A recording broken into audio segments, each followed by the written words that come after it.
Nasabat sa NAIA ang mahigit 200 milyong pisong halaga ng shabu na isinilid sa mga tambutso. Arestado ang babaeng kukuha ng parcel. May spot report si Marisol Abduraman. Gamit ang grinder, sininsil ang mga tambutsyong ito. Pagbukas, tumambad ang mga kilo-kilong shabu. Yung parcel, ma'am, is from Zimbabwe, which is a 4 machinery muffler siya. Upon screening, nakita dun na mayroong siyang shabu sa loob. Ayon sa NAIA Interagency Drug Interdiction Task Group, naharang ang parcel sa isang cargo terminal sa NAIA Complex.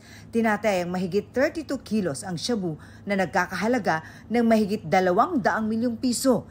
Inaresto ang 28 anyos na kukuha sana ng parcel. Wala pa siyang pahayag. The consignee present herself with her identification card na sa kanya yung parcel po. Hindi na bago ang mga nai-intercept na kontrabando. Meron na rin mga naaresto pero sa kabila nito, meron pa rin mga nagtatangka sa ganitong gawain. Sa tingin ng PNP Aviation Security Group, posibleng isang malaking grupo ang nasa likod nito.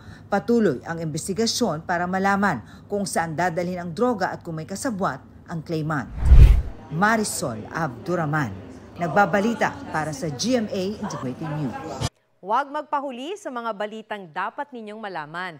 Mag-subscribe sa GMA Integrated News sa YouTube.